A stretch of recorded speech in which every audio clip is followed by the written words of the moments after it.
17ನೇ ತಾರೀಕು ಸೂರ್ಯಗ್ರಹಣ ಯಾವ್ಯಾವ ರಾಶಿ ಮೇಲೆ ಹೇಗೆ ಪರಿಣಾಮ ಬೀರುತ್ತೆ ಅನ್ನೋದು ತುಂಬಾ ಮುಖ್ಯವಾದ ವಿಚಾರ. ಯಾಕಂದ್ರೆ ಅವತ್ತಿನ ದಿನನೇ ಗ್ರಹಣ ಕೂಡ ಇದೆ, ಶಿವರಾತ್ರಿಯ ಒಂದು ಆಚರಣೆ ಕೂಡ ಇದೇ ದಿನ ಆಗುವಂಥದ್ದು. ಇದೇ ಮಾಸದಲ್ಲಿ ಶನಿ ಜಯಂತಿ ಕೂಡ ಬರುತ್ತೆ. ಶನಿಯಿಂದ ಯಾರಿಗೆಲ್ಲ ತೊಂದರೆ ಆಗಿದೆಯೋ ಅದಕ್ಕೆ ಪರಿಹಾರ ಏನು ಮಾಡ್ಕೋಬೇಕು ಅಂದ್ರೆ,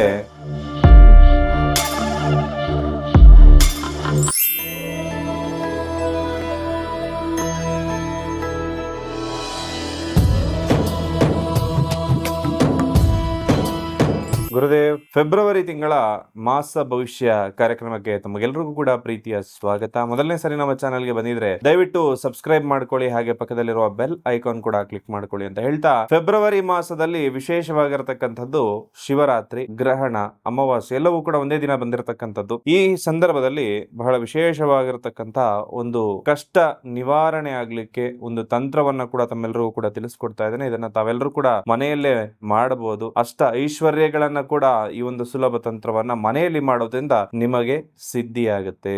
ಈ ಮಾಸದಲ್ಲಿ ಗ್ರಹಗತಿಗಳ ಬದಲಾವಣೆ ಯಾವ ರೀತಿ ಇರುತ್ತೆ ಅಂತ ನೋಡೋದಾಯ್ತು ಅಂದ್ರೆ, ಫೆಬ್ರವರಿ 3ನೇ ತಾರೀಕು ಬುಧ ಗ್ರಹ ಕುಂಭರಾಶಿ ಪ್ರವೇಶ ಮಾಡ್ತಾನೆ. 5ನೇ ತಾರೀಕು ಶುಕ್ರ ಗ್ರಹ ಕುಂಭರಾಶಿ ಪ್ರವೇಶ ಮಾಡಿದ್ರೆ, 12ನೇ ತಾರೀಕು ಸೂರ್ಯ ಗ್ರಹ ಕೂಡ ಕುಂಭರಾಶಿ ಪ್ರವೇಶ, 23ನೇ ತಾರೀಕು ಕುಜಗ್ರಹ ಅಂಗಾರಕ ಗ್ರಹ ಕೂಡ ಕುಂಭರಾಶಿಯ ಪ್ರವೇಶ ಮಾಡ್ತಾನೆ. ಈ ಮಾಸದಲ್ಲಿ ಇರ್ತಕ್ಕಂತಹ ಗ್ರಹಣ ಏನಿದೆ ಬಹಳ ವಿಶೇಷವಾಗಿರ್ತಕ್ಕಂತಹ ಗ್ರಹಣ ಅಂತ ಹೇಳ್ಬೋದು. ಫೈರ್ ರಿಂಗ್ ಅಂತ ಕೂಡ ಇದನ್ನ ಕರೀತಾರೆ ಇಂಗ್ಲಿಷ್ ಅಲ್ಲಿ. ಇದು ನಮ್ಮ ಭಾರತಕ್ಕೆ ಗೋಚಾರ ಇಲ್ಲ. ಅಂಟಾರ್ಟಿಕಾ, ಅಮೆರಿಕ, ದಕ್ಷಿಣ ಆಫ್ರಿಕಾದಲ್ಲಿ ಗೋಚಾರ ಇರುವಂತದ್ದು. ಆದ್ರೆ ಇದರ ಪರಿಣಾಮ ಖಂಡಿತವಾಗ್ಲೂ ಕೂಡ ವಿಶ್ವದ ಮೇಲೆ ಇದ್ದೇ ಇರುತ್ತೆ. ಹಾಗಾಗಿ ನಾವು ಯಾವುದೇ ಗ್ರಹಣದ ಕಟ್ಟುಪಾಡು ಅಥವಾ ಆಚರಣೆಯನ್ನ ಮಾಡುವಂತಹ ಅವಶ್ಯಕತೆ ಇಲ್ಲದೆ ಹೋದ್ರೂ ಕೂಡ ಖಂಡಿತವಾಗ್ಲೂ ಕೂಡ ಇದು ಸ್ವಲ್ಪ ಯುದ್ಧ ಅಥವಾ ಯುದ್ಧ ಭೀತಿಯನ್ನ ಉಂಟು ಮಾಡತಕ್ಕಂತಹ ಗ್ರಹಣ ಅಂತ ಹೇಳ್ತೇನೆ. ಯಾಕಂದ್ರೆ ಕುಂಭರಾಶಿಯಲ್ಲಿ ಈ 4 ಗ್ರಹಗಳ ಸಂಚಾರ ಆಗ್ತಾ ಇದೆ. ಜೊತೆಗೆ ಆಲ್ರೆಡಿ ರಾಹು ಗ್ರಹ ಇದೇ ಮನೆಯಲ್ಲಿ ಇರೋದ್ರಿಂದ ಒಂದಷ್ಟು ಗ್ರಹಗತಿಗಳ ಒಂದು ಸಂಚಾರ ಫಲದಿಂದಾಗಿ ಸ್ವಲ್ಪ ಯುದ್ಧ ರೀತಿಯಾಗಿರ್ತಕ್ಕಂತಹ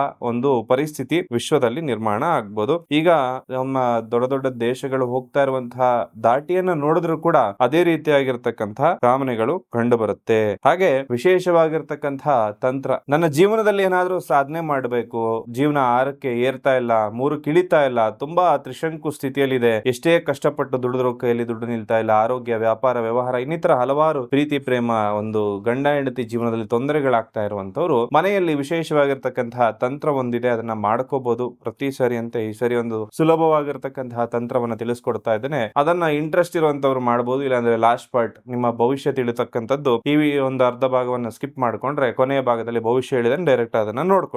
ಶಿವರಾತ್ರಿ ಬರ್ತಾ ಇರೋದ್ರಿಂದ ಒಂದು ಚಿಕ್ಕ ಶಿವಲಿಂಗವನ್ನ ಮನೆಗೆ ತಗೋಬರಬೇಕಾಗತ್ತೆ. ಬಹಳ ಜನರ ಮನೆಯಲ್ಲಿ ಇರುತ್ತೆ, ಅವರು ಕೂಡ ಇದನ್ನ ಮಾಡ್ಕೋಬಹುದು. ಆಹಾರ ಪದ್ಧತಿ ನಿಮ್ಮದು ಏನೇ ಆಗಿದ್ರು ಕೂಡ ತೊಂದರೆ ಇರೋದಿಲ್ಲ. ಪ್ರತಿ ಅಮಾವಾಸ್ಯೆಗೆ ಬೆಳಗ್ಗೆ ಒಂದು ಅರ್ಧ ಗಂಟೆ ಸಮಯ ತಗೊಂಡು ಈ ತಂತ್ರವನ್ನ ನೀವು ಮನೆಯಲ್ಲಿ ಮಾಡ್ಕೋಬೇಕಾಗತ್ತೆ. ಅಂದ್ರೆ ಪೂಜೆಯನ್ನು ಮಾಡ್ತಕ್ಕಂಥದ್ದು. ಪೂಜೆ ಪದ್ಧತಿ ಬಹಳ ಸುಲಭ ಇರುವಂತದ್ದು. ಒಂದು ಶಿವಲಿಂಗವನ್ನ ತಗೊಂಡು ಅದನ್ನ ಶುಚಿಗೊಳಿಸಿ ನೀರಿಂದ ತೊಳೆದು ಬಿಟ್ಟು ಅದಕ್ಕೆ ಪಂಚಾಮೃತ ಅಭಿಷೇಕವನ್ನ ಮಾಡಬೇಕು. ಹಾಲು, ಮೊಸರು, ತುಪ್ಪ, ಜೇನುತುಪ್ಪ ಮತ್ತು ಸಕ್ಕರೆ, ಇದನ್ನ ಪಂಚ ಅಮೃತಗಳು ಅಂತ ಹೇಳಿ ನಮ್ಮ ಸನಾತನ ಧರ್ಮದಲ್ಲಿ ಉಲ್ಲೇಖ ಇರ್ತಕ್ಕಂಥದ್ದು. ಇದರ ಜೊತೆಗೆ ಹಣ್ಣುಗಳನ್ನ ಕಟ್ ಮಾಡಿ ಹಾಕ್ಬೋದು, ಜೊತೆಗೆ ಇನ್ನಷ್ಟು ವಿಚಾರಗಳನ್ನ ಕೂಡ ಹಾಕ್ಬೋದು. ಈ 5 ವಿಚಾರಗಳಿಂದ ಅಭಿಷೇಕವನ್ನ ಮಾಡಬೇಕಾಗತ್ತೆ. ನಂತರ ಶಿವ ಪಂಚಾಕ್ಷರಿ ಮಂತ್ರ ಅಂದ್ರೆ ಓಂ ನಮಃ ಶಿವಾಯ್, ಇದನ್ನ 108 ಬಾರಿ ಜಪ ಮಾಡ್ಕೋಬೇಕು. ಜಪ ಆದ ನಂತರದಲ್ಲಿ ಬಿಲ್ವ ಪತ್ರೆ ಇತ್ತು ಅಂದ್ರೆ ತುಂಬಾ ಒಳ್ಳೇದು. 108 ಸರಿನು ಓಂ ನಮಃ ಶಿವಾಯ ಅಂತ ಹೇಳ್ತಾ ಈ ಬಿಲ್ವ ಪತ್ರೆಯನ್ನ ಹಾಕಬಹುದು. ಇಲ್ಲ ಅಂದ್ರೆ ಶಿವ ಅಷ್ಟೋತ್ತರವನ್ನ ಕೂಡ, ನೀವು ಪುಸ್ತಕ ಇತ್ತು ಅಂದ್ರೆ ಅದನ್ನ ನೋಡ್ಕೊಂಡು ಶಿವ ಅಷ್ಟೋತ್ತರವನ್ನ ಕೂಡ ಹೇಳಬಹುದು. ನಂತರದಲ್ಲಿ ಒಂದು ನೈವೇದ್ಯವನ್ನ ಮಾಡಬೇಕು. ಬಾಳೆಹಣ್ಣಿನ ನೈವೇದ್ಯ ಆದ್ರೂ ಸರಿ, ಅಥವಾ ಮನೆಯಲ್ಲಿ ನೀವು ಒಂದು ಪಾಯಸದ ರೀತಿಯಲ್ಲಿ ಏನಾದ್ರೂ ಮಾಡಿ ನೈವೇದ್ಯ ಮಾಡಿದ್ರು ಸರಿ, ಅದನ್ನ ನೈವೇದ್ಯವಾಗಿ ಮಾಡಬೇಕಾಗತ್ತೆ. ನಂತರ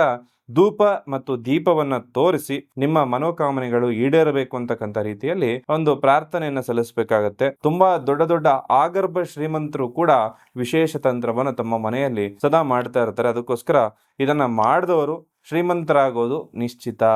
ಶಿವರಾತ್ರಿ ದಿನ ಈ ತಂತ್ರವನ್ನ ತಾವೆಲ್ಲರೂ ಕೂಡ ಪ್ರಾರಂಭ ಮಾಡಿ 1 ವರ್ಷದೊಳಗಡೆ ನಿಮ್ಮ ಜೀವನ ಬದಲಾಗಿಲ್ಲ ಅಂದ್ರೆ ಅವಾಗ ನೀವು ನನ್ನನ್ನ ಪ್ರಶ್ನೆ ಮಾಡಿ ಕೇಳಬಹುದು. ನಾವು 1 ವರ್ಷದಿಂದ ಮಾಡ್ತಾ ಇದೀವಿ, ಯಾಕಂದ್ರೆ ನಾನು ನಿಮ್ಗೆ ಇವತ್ತು ಈ ವಿಡಿಯೋದ ಮುಖಾಂತರದಲ್ಲಿ ಈ ಒಂದು ತಂತ್ರವನ್ನ ಸಿದ್ಧಿ ಆಗ್ಲಿಕ್ಕೆ ನಿಮ್ಗೆ ದೀಕ್ಷೆಯನ್ನ ನೀಡ್ತಾ ಇದ್ದೇನೆ. ಇದನ್ನ ತಾವೆಲ್ಲರೂ ಕೂಡ ಮಾಡಿ 1 ವರ್ಷ ಬಿಟ್ಟು ನಿಮ್ಮ ಜೀವನ ಯಾವ ರೀತಿ ಬದಲಾಗಿರುತ್ತೆ ಅಂತ ಖಂಡಿತವಾಗ್ಲೂ ಕೂಡ ನನಗೆ ತಿಳಿಸ್ಕೊಡಿ. ಆ ರೀತಿಯಾಗಿರ್ತಕ್ಕಂಥ ತಂತ್ರ ಜೀವನ ಬದಲಾಗಬೇಕು ಅಂತ ಇದ್ರೆ ಖಂಡಿತವಾಗ್ಲೂ ಕೂಡ ಮಾಡಿ. ಹಾಗೆ ಫೆಬ್ರವರಿ ಮಾಸದಲ್ಲಿ ಮೇಷರಾಶಿಯವರ ಭವಿಷ್ಯ ಹೇಗಿರುತ್ತೆ ಅಂತಂದ್ರೆ, ನಿಮ್ಮಲ್ಲಿ ನಾಯಕತ್ವ ಗುಣ ಹೆಚ್ಚಾಗಿರುತ್ತೆ. ನಿಮ್ಮ ಕೆಲಸ ಕಾರ್ಯವನ್ನ ಧೈರ್ಯವಾಗಿ ಮಾಡ್ತಕ್ಕಂತಹ ಒಂದಷ್ಟು ಮನಸ್ಥಿತಿ ನಿಮ್ಮಲ್ಲಿ ಹೆಚ್ಚಾಗುವಂತದ್ದು. ಹಾಗೆ ನಿಮ್ಮ ಮನಸ್ಸು ಯಾವತ್ತು ಚಂಚಲತೆಯಿಂದ ಕೂಡಿತ್ತು ಅಂದ್ರೆ ಕಾರ್ಯದಲ್ಲಿ ಏನಾದ್ರೂ ಅಡೆತಡೆಗಳಾಗುವಂತದ್ದು ಅಥವಾ ಒಂದು ಡಿಸಿಷನ್ ಮಾಡಿತ್ತು ಅಂದ್ರೆ ಅದು ಮತ್ತೆ ಬದಲಾಗ್ತಕ್ಕಂತಹ ಲಕ್ಷಣಗಳು ಬರುತ್ತೆ. ಇತರರನ್ನ ನೀವು ಒಂದ್ ಸ್ವಲ್ಪ ಡಾಮಿನೇಷನ್ ಮಾಡುವಂತಹ ಸ್ವಭಾವ ಈ ಮಾಸದಲ್ಲಿ ಹೆಚ್ಚಾಗುತ್ತೆ. ಯಾವುದೇ ಕೆಲಸ ಆಗ್ಲಿ ಹಠದಿಂದ ಅದನ್ನ ಸಾಧಿಸ್ಕೊಳ್ತೀರಿ ಒಂದು ಮಾಸದಲ್ಲಿ ಅಂತಕ್ಕಂಥದ್ದು. ನೀವು ಕೈ ಹಿಡಿದದ್ದು ಎಂತಹ ಕಠಿಣವಾದ ಕೆಲಸ ಆದರೂ ಕೂಡ ಅದನ್ನ ನಿಮ್ಮ ಛಲದಿಂದ ಅಂದ್ರೆ ನಿಮ್ಮ ಧ್ಯೇಯದಿಂದ, ನಿಮ್ಮ ಮೋಟಿವೇಶನ್ ಇಂದ ನೀವು ಸಾಧಿಸ್ಕೊಳ್ತೀರಿ. ನೀವು ಯಾವಾಗ್ಲೂ ಕೂಡ ಕೋಪ ತುಂಬಾ ನಿಮ್ಗೆ ಇಮಿಡಿಯೇಟ್ ಬರುತ್ತೆ, ಅದನ್ನ ಸ್ವಲ್ಪ ಕಂಟ್ರೋಲ್ ಅಲ್ಲಿ ಇಟ್ಕೊಳ್ಳಿ. ಹಾಗೆ ನಿಮ್ಮ ಜೀವನದಲ್ಲಿ ಎಷ್ಟು ಪ್ರಯತ್ನ ಮಾಡಿದ್ರೂ ಕೂಡ ಫಲ ಸಿಗ್ತಾ ಇಲ್ಲ. ಹಣ ಬರುತ್ತೆ, ಆದ್ರೆ ಕೈಯಲ್ಲಿ ಉಳಿತಾ ಇಲ್ಲ. ಒಂದು ತಪ್ಪಿದ್ರೆ ಇನ್ನೊಂದು ಸಮಸ್ಯೆ ಆಗ್ತಾನೆ ಇರುತ್ತೆ. ಎಲ್ಲೋ ವಿಚಾರದಲ್ಲೂ ಕೂಡ ಅಡೆತಡೆಗಳೇ ಆಗ್ತಾ ಇದೆ. ಮನಸ್ಸಿಗೆ ಶಾಂತಿ ಇಲ್ಲ ಅನ್ನೋ ಭಾವನೆ ನಿಮ್ಮನ್ನ ಕಾಡ್ತಾ ಇದ್ರೆ, ನೀವು ಎಷ್ಟೇ ಶ್ರಮ ವಹಿಸಿ ಕೆಲಸ ಮಾಡಿದ್ರೂ ಕೂಡ ನಿಮಗೆ ಫಲ ಸಿಗ್ತಾ ಇಲ್ಲ ಅಂದ್ರೆ ಇದಕ್ಕೆ ಕಾರಣ ಏನು ಅಂದ್ರೆ ನಿಮ್ಮ ಎನರ್ಜಿಯಲ್ಲಿ ಸಪೋರ್ಟ್ ಇಲ್ಲದೆ ಇರುವಂತದ್ದು. ವೇದ ಜ್ಯೋತಿಷ್ಯದ ಪ್ರಕಾರ ಪ್ರತಿ ರಾಶಿಗೂ ಕೂಡ ನಿರ್ದಿಷ್ಟ ಶಕ್ತಿಯ ರತ್ನಗಳನ್ನು ಹಾಕೋಬೇಕು. ಅವನ್ನ ಸರಿಯಾದ ವಿಧಾನದಲ್ಲಿ ಧರಿಸೋದ್ರಿಂದ ಜೀವನದ ದಿಕ್ಕೇ ಬದಲಾಗುತ್ತೆ. ಇದು ಸ್ಪಿರಿಚುವಲ್ ಕ್ರಿಸ್ಟಲ್ಗಳಾಗಿರುತ್ತೆ, ಸಾಮಾನ್ಯ ಆಭರಣಗಳಲ್ಲ. ನಿಮ್ಮ ರಾಶಿಗೆ ಅನುಗುಣವಾಗಿ ಆಯ್ಕೆ ಮಾಡಿದ ನ್ಯಾಚುರಲ್ ಕ್ರಿಸ್ಟಲ್ ಮಣಿಗಳಿದಾಗಿರುತ್ತೆ. ಇದು ಹಣಕಾಸಿನ ಅಡೆತಡೆಗಳನ್ನ ದೂರ ಮಾಡುತ್ತೆ. ಅಷ್ಟ ದಿಕ್ಕಿನಿಂದ ನಕಾರಾತ್ಮಕ ಶಕ್ತಿಗಳನ್ನ ತಡೆದು ನಿಮಗೆ ರಕ್ಷಣೆಯನ್ನ ಕೊಡುತ್ತೆ. ದೈವ ಬಲವನ್ನ ಹೆಚ್ಚಿಸುತ್ತೆ, ಗುರುಬಲವನ್ನ ಹೆಚ್ಚಿಸುತ್ತೆ. ಇದು ಮ್ಯಾಜಿಕ್ ಅಲ್ಲ, ಇದು ಎನರ್ಜಿ ಅಲೈನ್ಮೆಂಟ್. ಈ ಮಣಿಗಳನ್ನ ಮುಖ್ಯವಾಗಿ ನಿಮ್ಮ ಹೆಸರಿನಲ್ಲಿ, ನಿಮ್ಮ ಮನೆ ದೇವರ ಹೆಸರಿನಲ್ಲಿ ಪ್ರಾಣ ಪ್ರತಿಷ್ಠಾಪನೆಯನ್ನ ಮಾಡಿ ನಿಮಗೆ ಕಳಿಸ್ಕೊಡಲಾಗುತ್ತೆ. ಇದು ಯಾವುದೇ ರೀತಿಯ ಖರೀದಿ ಅಲ್ಲ, ಇದು ನಿಮ್ಮ ಜೀವನದ ಮೇಲೆ ನೀವೇ ಮಾಡ್ತಾ ಇರುವಂತಹ ಇನ್ವೆಸ್ಟ್ಮೆಂಟ್. ನಿಮ್ಮ ರಾಶಿಗೆ ಸೂಕ್ತವಾದ ಮಣಿಗಳ ಬಗ್ಗೆ ತಿಳಿದುಕೊಳ್ಳೋದಕ್ಕೆ ಈ ಕೂಡಲೇ ಸ್ಕ್ರೀನ್ ಮೇಲೆ ಕಾಣ್ತಾ ಇರೋ ನಂಬರ್ಗೆ ಒಂದು ವಾಟ್ಸ್ಆಪ್ ಮಾಡಿ.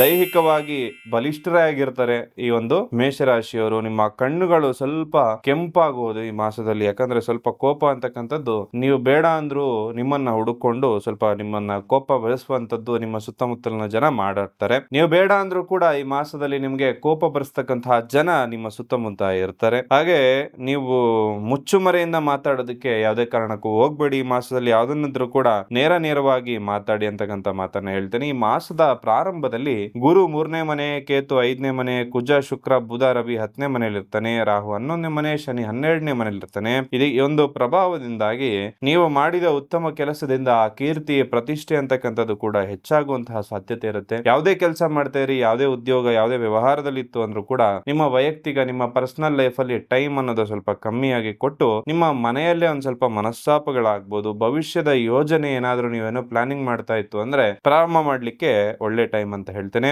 ಮಧ್ಯಮದಲ್ಲಿ ಕೆಲವು ವಿಘ್ನಗಳು ಏನಾದ್ರೂ ಬರಬಹುದು, ಅದನ್ನ ಹಣದ ಒಳಹರಿವು ಜಾಸ್ತಿ ಆಗೋದ್ರಿಂದ ಅದು ಬ್ಯಾಲೆನ್ಸ್ ಆಗುತ್ತೆ. ಹಾಗೆ ಈ ಮಾಸದ ಮೊದಲ ಅರ್ಧದಲ್ಲಿ ಯಶಸ್ಸು ಅಂತಕ್ಕಂಥದ್ದು ಬಂತು ಅಂದ್ರೆ ಆರೋಗ್ಯದ ಬಗ್ಗೆ ಹೆಚ್ಚಿನ ಕಾಳಜಿಯನ್ನು ಕೂಡ ವಹಿಸಬೇಕಾಗತ್ತೆ. ನಿಮ್ಮ ಕಠಿಣ ಪರಿಶ್ರಮ, ಒಳ್ಳೆಯ ಶ್ರದ್ಧೆ ನಿಮಗೆ ಉತ್ತಮ ಫಲಗಳನ್ನ ನೀಡುತ್ತೆ. ಹಾಗೆ ಯಾವುದೇ ರೀತಿಯ ಒಂದಷ್ಟು ಪರೀಕ್ಷೆಗಳು ನಿಮ್ಮ ಮುಂದೆ ಬಂದು ನಿಂತರೂ ಕೂಡ ಉತ್ತಮ ಅಂಕಗಳು, ವಿದ್ಯಾರ್ಥಿಗಳಿಗೆ ಆದ್ರೆ ಉತ್ತಮ ಅಂಕಗಳು ಅಂತಕ್ಕಂಥದ್ದನ್ನ ಹೇಳ್ತೇನೆ. ಅಥವಾ ಬಿಸ್ನೆಸ್ ಅಲ್ಲಿ ಇರೋರಿಗೆ ಏನೋ ಕಾಂಪಿಟೇಷನ್ ಬಂತು ಅಂದ್ರೆ ಚೆನ್ನಾಗಿ ಅದನ್ನು ನಿಭಾಯಿಸ್ತಕ್ಕಂತಹ ಶಕ್ತಿ ಇದೆ ಅಂತಕ್ಕಂಥ ಮಾತನ್ನ ಹೇಳ್ತೇನೆ. ಆರ್ಥಿಕ ಸ್ಥಿತಿ ಹಿಂದಿಗಿಂತ ಸ್ವಲ್ಪ ಉತ್ತಮವಾಗುತ್ತೆ. ಹಾಗೆ ಕುಟುಂಬದ ಸದಸ್ಯರಿಂದ ಒಂದಷ್ಟು ಲಾಭಗಳು, ಉತ್ತಮ ಫಲಗಳು ಕೂಡ ಪ್ರಾಪ್ತಿ ಆಗ್ಬಹುದು. ಜೊತೆಯಲ್ಲಿ ನಿಮ್ಮ ಪ್ರತಿಷ್ಠೆ ಅಂದ್ರೆ ನೀವೊಂದು ಡಿಗ್ನಿಟಿಯನ್ನ ಏನ್ ಮೇಂಟೈನ್ ಮಾಡಿರ್ತೀರಿ, ಇದರಿಂದಾಗಿ ನಿಮ್ಗೆ ಲಾಭದಾಯಕ ಇರುವ ಫಲಗಳು ಪ್ರಾಪ್ತಿ ಆಗುತ್ತೆ. ಜನಸಂದಣಿ ಪ್ರದೇಶದಲ್ಲಿ ಅಥವಾ ಪ್ರಯಾಣದ ಸಂದರ್ಭದಲ್ಲಿ ನಿಮ್ಮದೇನಾದ್ರೂ ವಸ್ತುಗಳು ಕಳೆದೋಗುವಂತಹ ಲಕ್ಷಣಗಳಿರುತ್ತೆ, ಸ್ವಲ್ಪ ಎಚ್ಚರಿಕೆಯಿಂದ ಇರಿ ಅಂತಕ್ಕಂಥ ಮಾತನ್ನ ಹೇಳ್ತೇನೆ. ಹಾಗೆ ತಿಂಗಳಾಂತ್ಯದಲ್ಲಿ ಆಕಸ್ಮಿಕ ಧನಲಾಭ, ನೀವು ಕೊಟ್ಟಿರೋ ದುಡ್ಡು ವಾಪಸ್ ಬರ್ಬೋದು ಅಥವಾ ಯಾವ್ದಾದ್ರು ಒಂದು ರೀತಿಯಲ್ಲಿ ಲಾಭದಾಯಕವಾಗಿರೋ ಫಲಗಳು ಕೂಡ ಪ್ರಾಪ್ತಿಯಾಗುತ್ತೆ. ಈ ಮಾಸದಲ್ಲಿ ನೀವು ದುರ್ಗಾದೇವಿಯ ಆರಾಧನೆಯನ್ನ ಮಾಡ್ತಕ್ಕಂಥದ್ದು ಅತ್ಯಂತ ಶುಭದಾಯಕ ಫಲಗಳನ್ನ ಖಂಡಿತವಾಗ್ಲೂ ನಿಮಗೆ ನೀಡುತ್ತೆ. ಹಾಗೆ ಎಲ್ರಿಗೂ ಕೂಡ ನೀವು ಅಂದುಕೊಂಡ ರೀತಿಯ ಕೆಲಸ ಕಾರ್ಯಗಳೆಲ್ಲವೂ ಕೂಡ ಈಡೇರ್ಲಿ ಅಂತ ಹೇಳಿ ಆ ಭಗವಂತನಲ್ಲಿ ಪ್ರಾರ್ಥನೆಯನ್ನ ಮಾಡ್ತಾ ಸರ್ವೇ ಜನಃ ಸುಖಿನೋ ಭವಂತು.